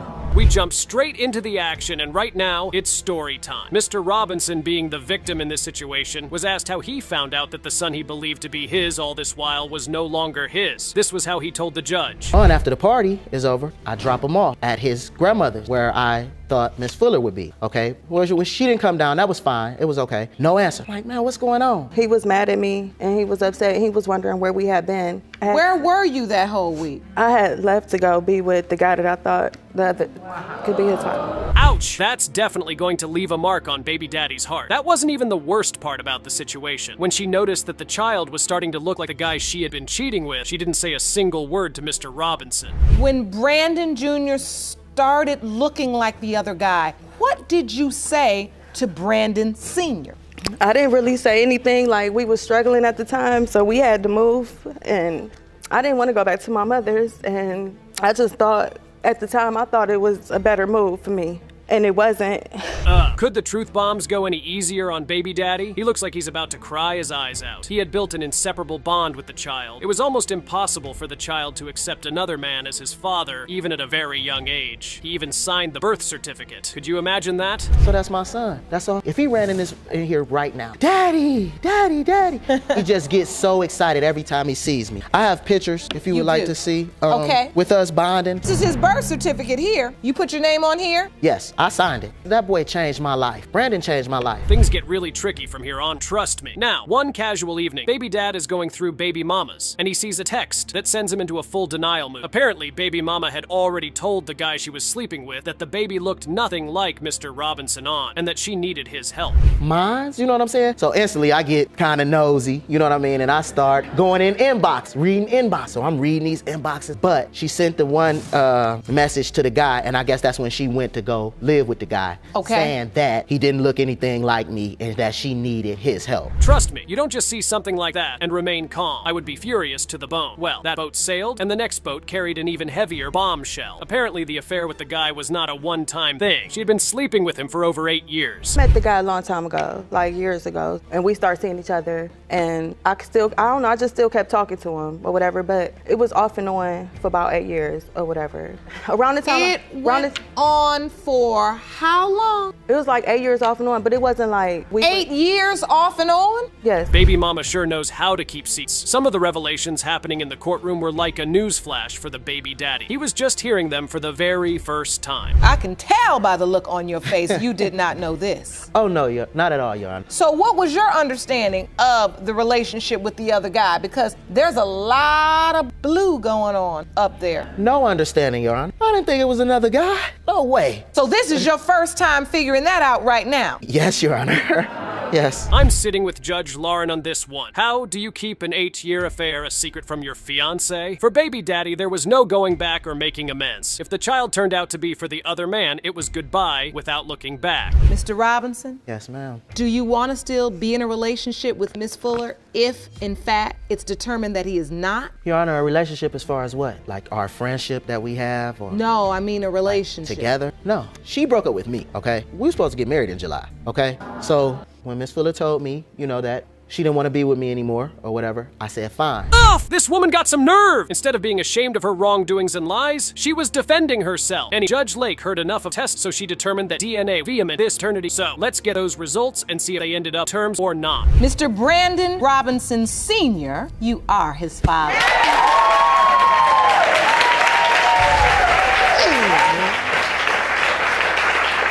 Well, I don't even have to ask you how you feel. Oh, man. This, like my son say, he come to me, Daddy, he be like, Daddy, this the best day ever. You know how he always say, best day ever. So this ranks right up there. Ms. McIntyre and her mother were absolutely certain that Mr. Wilson was her baby's biological father. She claimed the only reason he wasn't accepting the baby was because he wanted to live a single life, but Mr. Wilson had more than enough proof to make him certain he couldn't be the father. Ms. McIntyre, you and your mother stand before me claiming that you are 100% certain that Mr. Wilson is your 3-year-old son, Jashawn's biological father. Is that correct? Yes, correct. We was talking on Facebook. He shared a couple of pictures with me. He shared a picture like this. I thought he was very cute. He said he was gonna take care of me and my daughter. On Facebook, he was already gonna take care of you and your daughter? Yeah. In no time, their conversation got pretty intense, and Mr. Wilson was already telling her he would give her the world. Well, that never really happens now, does it? After having their cute conversations on Facebook, it was finally time for them to meet in person. When they finally did, Ms. McIntyre couldn't believe what she saw. He catfished me. I didn't know, I didn't expect this. No. I did not expect this getting off the bus. No. I wanted him to go back. I did not expect this at all.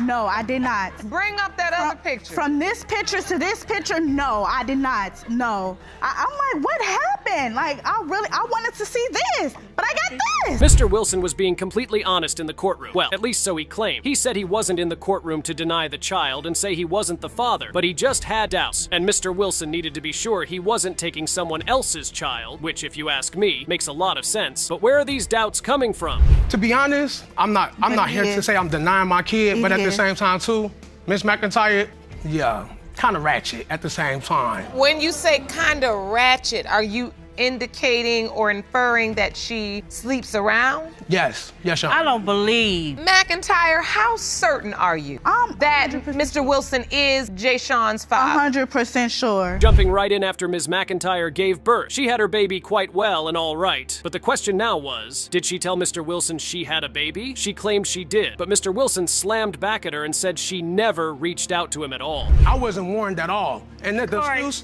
excuse that they gave to everybody, oh, I wasn't reachable. I was reachable because as soon as the baby was pushed out the womb, you knew how to dial my number and get in contact with me. That was my biggest thing. But what happened to the big old gap? Where's the gap at, though? And you didn't have a ride. My thing is, it don't matter. It don't matter. You should have called me before. Well, it was from argument to the next, with Ms. McIntyre, her mom, and Mr. Wilson wanting to rip out their throats. Mr. Wilson's name was never put on the child's birth certificate because he never made it to the hospital, but since the baby came came into the world, he hasn't done a single thing. He was no. But he said the baby was already here. On my due date or nothing. My due date was October 30th. He came. So you never October came 9th. up there, Mr. Wilson? Correct. All right. Did you put his name on the birth certificate? No. Nope. Did you give the baby his last name? No. No. Shirley did it. And why is that? That's because she's not for sure. He was ready to spill everything he believed to be true. Mr. Wilson claimed that the proof that made him feel the baby wasn't his. The fact that he kept getting texts from people he knew, saying that Ms. McIntyre had been sleeping with several other men. I got texts that somebody that I personally knew face to face was messing around with Miss McIntyre around the same time I was messing around with Miss McIntyre. So do you have that proof here? Okay, then, hold on, not only that. Do you have that proof here? No. Not only that, though. My thing is this, not only that, I have caught Miss McIntyre in her phone a couple of times with other dudes offering favors for jobs. Well, he did let the cat out of the box, and he sure didn't feel bad for it. He claimed after he found out Ms. McIntyre had been cheating on him, he went on what I would like to call a cheating spree. Oh, he was sleeping with everybody and anybody he could find. Transies, right? I was That day when I was super asleep, cheating. when I was You asleep, feel me? huh? You come back with two transies, right? Super sleep. I was cheating Yeah, you with can't hear that. everybody You can't and hear that. anybody. To be honest with you, I'm gonna be real with you. Because at the point, I'm like, all right, You this cheat on me with who, relationship ain't not Corey? going Because super cheating. Yeah, super. I'm gonna say super cheating. It's elevated. Yeah, I'm being honest with you. That was. So you were just sleeping with anybody?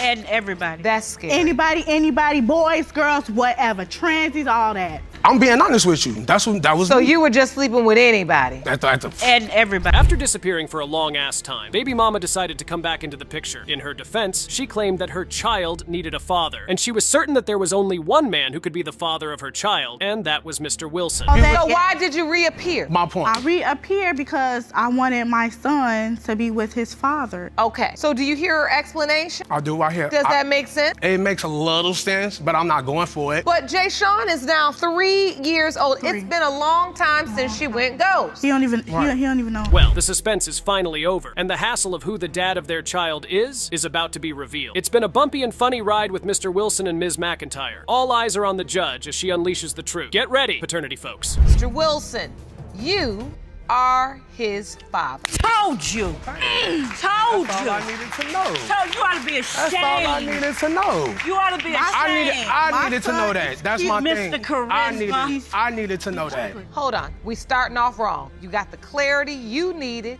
and Miss McIntyre and Mom, you said you wanted your son to know his father. Let's just say all high school sweethearts aren't meant to be your happily ever after partner, and this case will show you exactly why. Ms. Hawthorne, looking as angry as a hungry lion, was in the courtroom to prove that her sweet-talking high school deadbeat got her pregnant over 3 years ago and refused to step up as the biological father of the child and is now denying her and the baby. Mr. Brown, who was the sweetheart in question, claimed Ms. Hawthorne was a desperate lair who would say anything and other to have a family with him. Ms. Hawthorne, you are here today because you say your high school sweetheart, Mr. Brown, is a smooth-talking deadbeat who got you pregnant 3 years ago and is now denying your baby. Is that correct? Yes, Your Honor. Ms. Hawthorne's specific words in describing Mr. Brown were that he was nothing other than a deadbeat. She was furious that he hadn't done anything for her and the baby since she gave birth to the child. It was more upsetting for her because Ms. Hawthorne grew up without a father and she didn't want her child to have the same fate. But Mr. Brown was firm on his decision that the baby could not be his, and all she wanted to do was pin it on him. And do anything for Chase. He doesn't come see him, anything. And that makes you so angry. Yes. Because you feel like he's not honoring his responsibility. Right. And plus, I grew up without a father. So to grow up how I did. And so, Mr. Brown, Ms. Hawthorne says you acting like a deadbeat. Why? Your Honor, this baby isn't mine. I desperately believe that she's emotionally attached to me. Well, Mr. Brown wasn't really selling his story to the judge. He just claimed Ms. Hawthorne was desperate to have a family with him, but that wasn't really the case. Ms. Hawthorne told the judge that they had been high school sweethearts for as long as she could remember. She even went on to say that he was the very first person she ever had a sexual experience with. Their issues started when Mr. Brown started to cheat with another woman while they were dating. Relationship, we were high school sweethearts. You know, I was all about him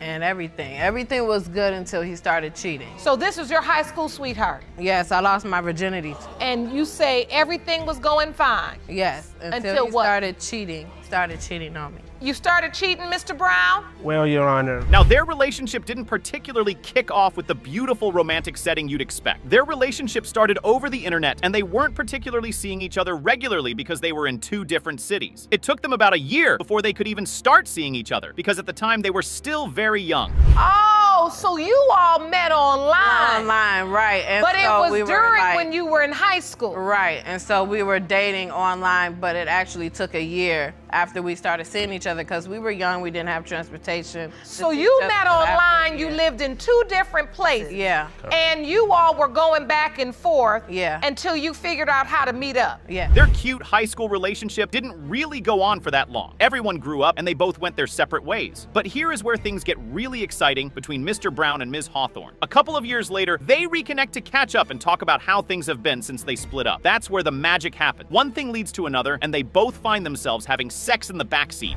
You all reconnect, or did you get back together? What happened? So I was pretty much leaving my significant other. I was coming over to talk to Bria about us not seeing each other anymore. So we was in the car and we ended up getting into a heated moment, and both of us started kissing and ended up having sex in the backseat. Mr. Brown was starting to get on the nerves of the judge. While he and Ms. Hawthorne reunited and were having their little makeup session, Ms. Hawthorne told him that she wasn't on birth control, and there was a high chance that she could get pregnant if they continued. In Mr. Brown's defense, claimed that after she told him that, he didn't finish the act. After he dropped that truth bomb, he went on to throw another one where he claimed before he came to see Ms. Hawthorne, he had sex with his girlfriend at the time. She wasn't on birth control, so why would I proceed But you were the only person I was with, so I don't... So you say you didn't complete the act, and so therefore you can't be Chase's biological father? Correct, because before I came to her, I had sex with my girlfriend.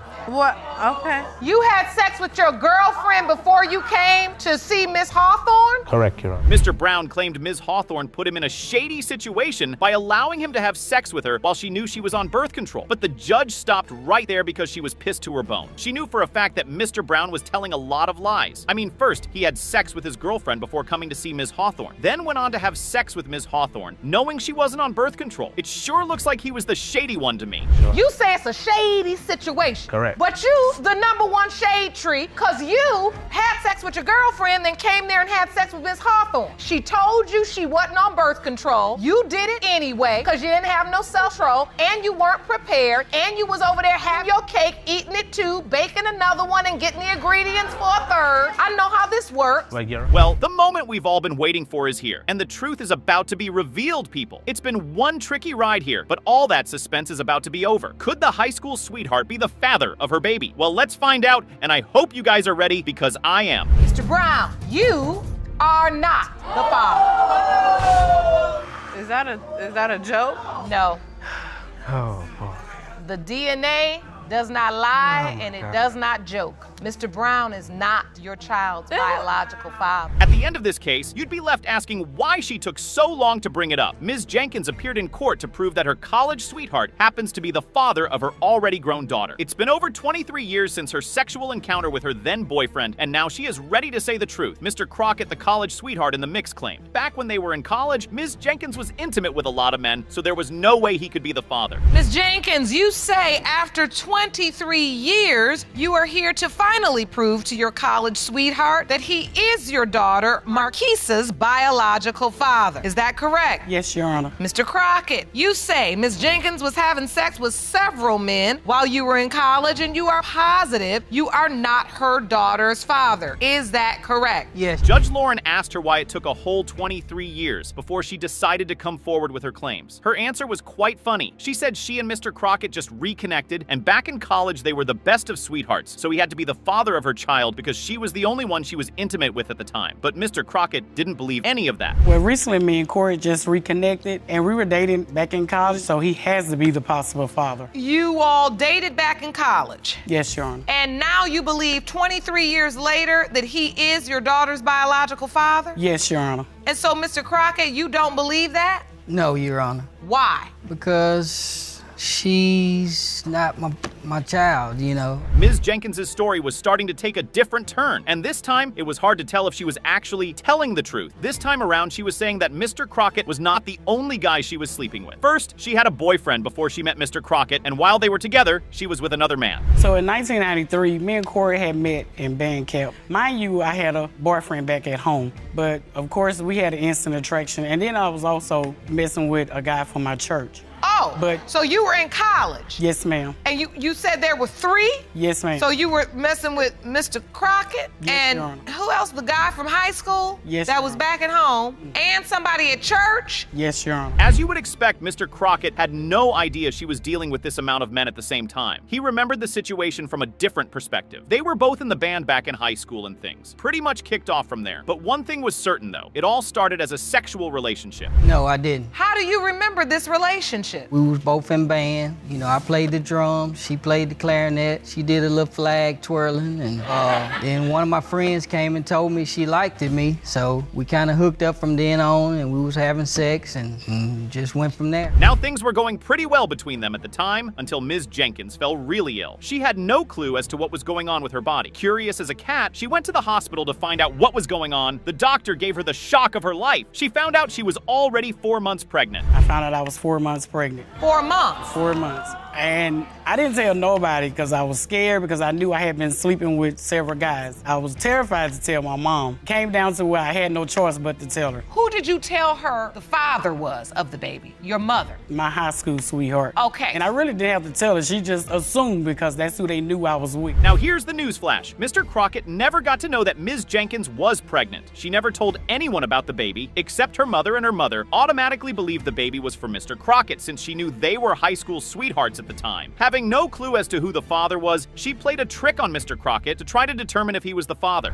You never told him you were pregnant? Never. I never told him. She called me up one day, Your Honor, and told me to come pick her up, and I went and picked her up, and we hung out, and we had sex, you know, and when she put her clothes back on, she reached in her back pocket and pulled this picture out and was like, "Do you think this baby's yours?" And I was like, "No." Then I showed my grandmother. Ms. Jenkins finally has her baby, but Mr. Crockett isn't around to be there for her. I mean, it's not like he knew the child was his anyway. She informed his parents about the child, and they didn't hesitate to accept the baby. But deep down in Ms. Jenkins's mind, she knew what she was doing was beyond wrong. I mean, you know, his parents accepted it, but me, I knew because I knew what I was doing. And so I felt like, I was like, this can't be. And then, so I mentioned it to the other guy from my church, and I informed him, I said, you know, this may be your baby. And he was like, what? And I was like, yeah, well, you know, you've been there, so hey, it's a possibility that this may be your baby. All this while, her daughter has known her father to be Ms. Jenkins' high school sweetheart. But now, the story was about to change. Her mother never for once mentioned that there was a possibility, that another man could possibly be her father. Ms. Jenkins was playing a really dangerous game, and it was about to hit her in the face. It was about time Judge Lauren heard from Ms. Jenkins' daughter. Your high school sweetheart is her biological father. Yes, She's never been told anything different. Never. And now, you're here to prove that, in fact, the high school sweetheart is not her biological father, but Mr. Crockett is. Yes, Your Honor.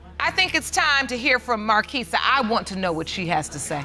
Jerome? Now, Ms. Jenkins' daughter walked into the courtroom, and you could see that her heart had been shattered by the whole situation. She was only told a week before she appeared in court that there was a high chance the man she believed to be her father could actually not be her real dad. Just now, like recently, probably like a week before we came, I just found out that he wasn't the father. Ms. Jenkins, you just told your daughter 1 week ago I just told her.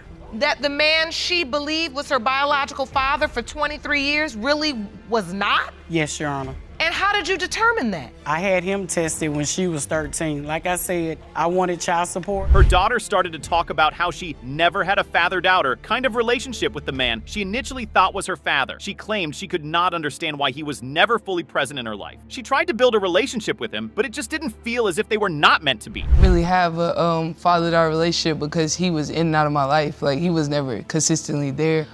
When him and my mom got back together when I was about 11 or 12, then at at that point, we started to kind of build a relationship, and in between then, we experienced Hurricane Katrina together. He was there for me. He taught me like a lot of stuff during that time. But then after that, him and my mom broke up. There was no point beating around the bush. The only thing that could set the record straight in the courtroom was the DNA results. It all boiled down to one question. Is Mr. Crockett the real father? Mr. Crockett, you are not the father. You are not the father, sir. Marquisia, are you okay, hon? I know you were hoping for the closure today. Yeah. You've been very strong. These high school sweethearts were for sure not having it with each other anymore. Bouncing from cheating to pathological liars, and now there's a baby involved. You can bet there's a lot of drama circled around these guys. I'm sure you're already buckled in. So let's get the show on the road. Miss Shands, you appear in court today because you are devastated that your first love and the person you lost your virginity to is now denying your 15-month-old son, Aiden. You say once you prove to the defendant that he is the father, you hope you two can finally be a family. Is that correct? Yes, Your Honor. Ms. Shands was determined to prove to the court that high school love was the biological father of her baby. Mr. Hollis, who happened to be the boyfriend in question, believed there was no way on earth he could have fathered her child. It was a classic case of kids making babies. But Mr. Hollis wasn't going to make it easy. Today, I would like to accomplish that Amir is the father of my child. He has been in my baby life ever since my baby has been 3 months. He's my first love, my first kiss, my first everything. And today I just want to know the truth about, I want to prove to him that he is the father of my child. Now, the love story between Mr. Hollis and Ms. Shands started when they were in middle school. Things seemed pretty sweet back then, but things took a twisted turn when he found out she was messing around with some of his friends. After middle school, when we hit high school, everything was going straight, like her freshman year. But after that, when we had got into that one argument, we broke up, and then that was that. And she started messing with my homeboy, and she started messing with multiple people. Your Honor, me and his was close friends once before. They was, but they used to come back and tell me that Mr. Amir, he was messing with one of my friends. Mr. Hollis was no saint either. He was also messing about with some of her friends. Ms. Shands said they weren't so smart at the time and didn't really know what they were doing because they were young. Well, Judge Lauren slammed her straight up, and trust me, she wasn't nice. But I thought it was cool to go mess with one of his friends because he have slept with one of mine. We both had made a mistake. No. We both made a mistake. That's not how it is. All right. This is really what went on. All of them would be at my house every weekend.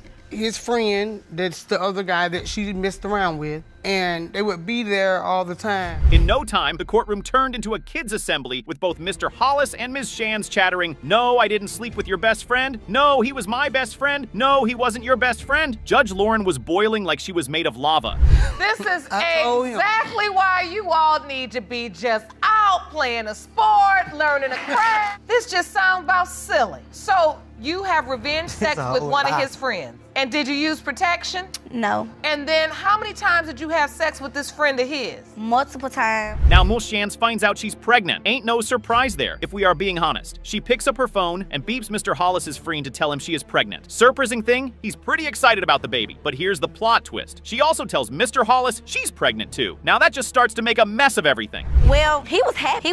And so you also tell Mr. Hollis? I told him not as soon as I got pregnant. He ended up finding out on the street. But I ended up telling him. And I guess he ended up telling his mom as well. And I was telling them that it's a possibility that it can be him or the friend. I never told the friend that it can be a possibility with another guy. I only told his mother that it can be a possibility with another guy. Fast forward to when the baby is born. Mr. Hollis is nowhere to be found. Not at the hospital, not anywhere. Guess who shows up to be with her in the hospital? The best friend is the one who plays the father role in the hospital. Mr. Hollis says he didn't even know she was pregnant or she went into labor. When he found out she wouldn't let him be around her. I mean, when Aiden was born. In the hospital? In the hospital. In labor. In labor. And my mom, I sent my mom there because I knew there was a possibility that my son could be the dad as well. He favored my son when he was born. So wait, and so Mr. Hollis, you just didn't want to be there, or you felt like you weren't invited? I wasn't never invited. Anything I ever found out about the baby, I found out by myself. Judge Lauren couldn't hide her irritation from these kids anymore. It was turning into a reality show for kids, and the judge was not gonna have any of that in her courtroom. Things just kept going from bad to worse. No, he didn't have his ID at the time. That's why he didn't sign. He wasn't intending on signing. At what point do you just say, You know what? I don't think you're the father. I think Mr. Hollis is my child's father. Do you ever have that conversation? Do you ever just come clean? With the friend? Yes. No, I never even talked to him about it. After all the back and forth of kids giving birth to kids, the moment of truth is finally here. It's time we draw the curtains on these kids' funny behaviors and find out the truth. Take a seat back and focus your eyes on the judge. Mr. Hollis, you are not the father. I see tears in your eyes, Miss Shan, because I know how desperately you wanted Mr. Hollis to be Aiden's biological father. This was one funny high school sweetheart experience. Mr. Hammond was present in court desperate to get a DNA result. He was trying to clear his name from the mess Ms. James had created. Apparently, she went on to open a child support case claiming he was the father of her baby. Ms. James, with all her heart, believed Mr. James was the father of her child. And you are here in court desperate for DNA results. You say the defendant went behind your back and opened a child support case claiming you are the father of her 4-month-old daughter, Nyasia. You're hoping today's results will prove you are not the biological father before the child support order goes into effect. Is that correct? Yes, Your Honor. Out of the blues one morning, Mr. Hammond received some papers stating that he had to pay for a child support bill. As you would expect, he was beyond confused as to why he was getting such a document when he knew he wasn't the father of anyone's child. There was no second guessing his thoughts. He decided he was going to get a DNA test. For the child listed above. Right. Okay. And so when you got that paperwork, what were you thinking? I'm like, man, I need a DNA test, straight up. So, Mr. Hammond, take me to the nature of your relationship. How did you all meet? Okay, I dated her for a couple years. I moved away for like 4, and during that time, I had a relationship with Miss Kiera. It was truth-spilling time, and the judge was curious as to how their relationship started. He went on to drop one of those mind-blowing truth bombs where he claimed to have a back-and-forth relationship with Ms. James and his girlfriend. Trust me, it was one messy situation between all of them because the two women knew he was sleeping with them. That's when I reconnected with Ms. James. So you were doing a back and forth, but at some point ended up dating both of these women at the same time. Like I said, you know. Like I said. Both of them knew. Well, she didn't know. He actually said that he's keeping her under, he didn't want her to know because he was just getting money from her. Ms. James remembered the situation in a totally different way. She didn't deny the fact that she knew he was sleeping with another woman, though. What she frowned at was the fact that he was always asking him for money, and she wasn't ready to take care of a grown man. At least that's how she put it. Actually, when he told me he was gonna get money from her, I said, go ahead, I'm not gonna give you my money. You need to find a job or something. I'm not gonna take care of a grown man. She can do it, I'm not gonna do it. But you were still having sex with him. We were. He was always at my house. He was always at your house. Yeah, he was. So right before Nyasia was conceived, you all weren't in a real relationship. No. But you were having sex. Right, at that time, she got pregnant in March. Here is where the whole situation gets really messy. When they were having their 3-in-1 relationship, Ms. James and Mr. Hammond's girlfriend got pregnant for him at the same time. It was as if Mr. Hammond got himself into a situation he never saw coming. While this young woman was pregnant with your child, right, and you were still having sex with Ms. James. Yeah, of course. That's why I said. Well, we all know that because they're, you know, kind of close. So that's why I say, of course, because it's close. But what I'm saying is, you know, let's get back on topic. She called me and told me that she was pregnant, right? Both parties had some mega secrets they wanted to reveal. Mr. Hammond was saying that when he found out Ms. James was pregnant, she told him that she didn't want him to be part of the baby's life. Ms. James, however, remembered the situation very differently. She said he wanted to be part of the baby's life and even apologized to her for getting his girlfriend pregnant. We met, I was at work and we had met and sat down and he was telling me how he's so sorry that he did it or whatever. He shouldn't have got her pregnant. This is the truth. And he was just telling me like he messed up and he's like, I have a plan or something, I guess to take, I don't know. Hold on 1 second. Right. Stop whispering things over to your girlfriend. Let's stay on topic. Yeah. Okay? Okay, let's be on top. The truth just gets coming and coming and coming. After Ms. James dropped that truth bomb in the courtroom, she went on to drop another one. She claimed while she was pregnant with Mr. Hammond's baby, she had sex 3 times with another guy. She texted him and then a family member called me and was like, are you sure, you know, that's his baby? And I was like, no, I'm not sure because I honestly had sex with another man earlier that day. Earlier the what? That day, and he knew it.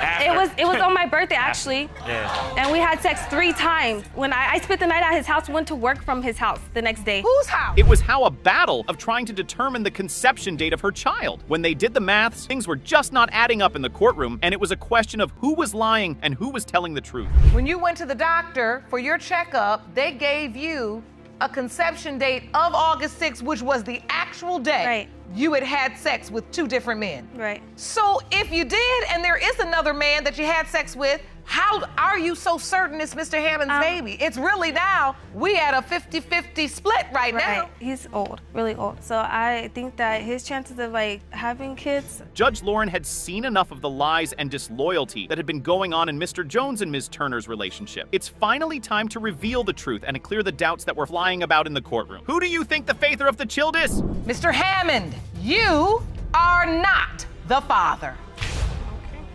That's fine. You are not the father. I'm just glad we just got it out the way. All right. Now that we have the truth, we always talk about in this courtroom, we get one level of truth and then we seek a next level of truth. I said it before I opened the envelope and I know it to be true. This isn't over between the two of you.